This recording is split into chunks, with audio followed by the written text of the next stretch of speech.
Unwanted 72 या फिर आई पिल लेने के बाद भी हमें प्रेगनेंसी हो गई है, हमें क्या करना चाहिए? इस तरह के काफी आप लोगों के सवाल आते हैं। तो देखिए, कई बार महिलाएं काफी लेट में आई पिल या फिर अनवांटेड 72 लेती हैं, क्योंकि इसको 72 घंटे के अंदर अंदर लेना होता है, यानी कि 3 दिन के अंदर अंदर लेना होता है। कई बार महिलाएं इसको चौथे दिन लेती हैं या फिर 72-73 घंटे में, इतने लेट में लेती हैं, तो यहाँ पे ये काम नहीं करती है।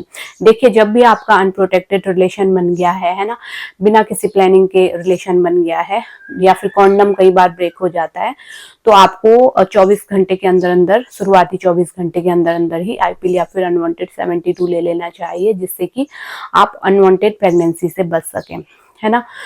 देखिए, हालांकि इसका समय होता जरूर है 3 दिन तक, लेकिन जितना आप पहले ले लेंगे उतना आप अनचाही प्रेगनेंसी से बचने की ज्यादा संभावना आपकी बढ़ जाती है। जितना आप लेट करेंगे, इस पिल का फेल होने का रिस्क ज्यादा रहता है। तो इसलिए शुरुआती 24 घंटे में लेना ही आपके लिए सही रहता है। कई बार 2 घंटे के अंदर अंदर वॉमिटिंग आ जाती है, तब भी महिलाएं इसको रिपीट नहीं करती हैं, बल्कि इसको रिपीट करना होता है, क्योंकि 2 घंटे के अंदर ये काम नहीं कर पाई होती है। 2 घंटे के बाद वॉमिटिंग आ रही है, तब तो कोई प्रॉब्लम वाली बात नहीं है। और वैसे भी मैं ये सारी बातें आपको डिटेल में और भी वीडियोस में बता चुकी हूँ। मेरा पूरा प्लेलिस्ट है, आप देख सकते हैं, डिस्क्रिप्शन पे लिंक मिल जाएगा। तो देखिए, कोई भी कारण हो सकता है, महिला ने लेट लिया या फिर एक्सपायरी डेट वाला लिया, है ना, तो कोई भी कारण हो सकता है और महिला को प्रेगनेंसी लग गई आईपिल लेने के बाद भी। अब उनका सवाल होता है कि हमें क्या करना चाहिए।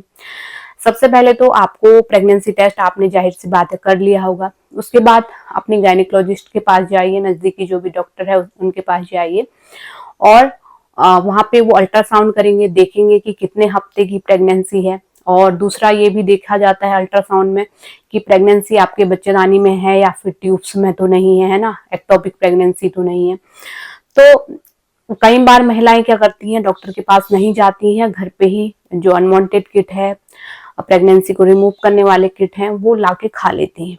लेकिन कई बार होता क्या है कि प्रेगनेंसी आपके ट्यूब में होती है, तो वहां पे किट काम नहीं करती है। और ट्यूब में होना हाई रिस्क प्रेगनेंसी होती है। ट्यूब में प्रेगनेंसी जब होती है, वहां पे वो सरवाइव नहीं कर सकती और ट्यूब फट जाती है। तो उसको जल्द से जल्द पकड़ना, यानी कि जल्द से जल्द पता लगाना ही काफी जरूरी हो जाता है। और उसके लिए अलग प्रोसीजर होता है ना। आपको दवाइयों से ये चीज ठीक नहीं होता है। जब बच्चेदानी में बच्चा होता है, तभी दवाइयों से सफाई की जा सकती है, वो भी आपकी 2 महीने से कम की प्रेगनेंसी होनी चाहिए। तो आपको डॉक्टर के पास जाना है। डॉक्टर आपको बताएंगे कितने हफ्ते की प्रेगनेंसी है, ट्यूब में है या फिर बच्चेदानी पे है या नहीं है, और हम इसको दवाई से सफाई कर सकते हैं या फिर नहीं कर सकते। फिर इसके बाद आपको टैबलेट के माध्यम से डॉक्टर सफाई करने के लिए बोलेंगे, तो वो आप कर सकते हैं। और जैसे डॉक्टर बोल रहे हैं उसी तरीके से आपको जो मेडिसिन हैं वो लेते रहनी है। और उसके बाद अल्ट्रासाउंड के लिए भी डॉक्टर बुलाएंगे 14 दिन पे, तो आपको उसके लिए भी जरूर जाना है। कई बार क्या होता है कि आप अल्ट्रासाउंड के लिए नहीं जाते, तो आपको पता नहीं चलता कि अंदर का जो प्रेगनेंसी मटेरियल था वो साफ हो गया है या फिर नहीं हो गया। तो उस चीज के लिए भी आपको डॉक्टर के पास जरूर जाना है, ताकि कंफर्म हो सके अबॉर्शन आपका कंप्लीट हुआ है या फिर नहीं हुआ है। तो अगर आपको अनवांटेड प्रेगनेंसी लग गई है, तो घर पे मेडिसिन लेने की भूल ना करें, क्योंकि कई बार मेडिकल स्टोर से आप ले आते हैं, वहां पे मेडिकल स्टोर वालों को भी पता नहीं रहता है किस तरीके से लेना है ना।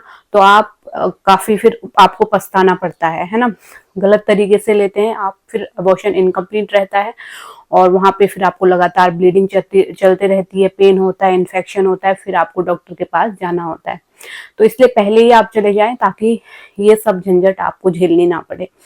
तो उम्मीद करती हूँ आप समझ गए होंगे। इसी तरह के हेल्पफुल वीडियो आगे भी देखते रहने के लिए चैनल को सब्सक्राइब कर सकते हैं, और वीडियो को लाइक कीजिए, ज्यादा से ज्यादा शेयर कीजिए। Thanks for watching.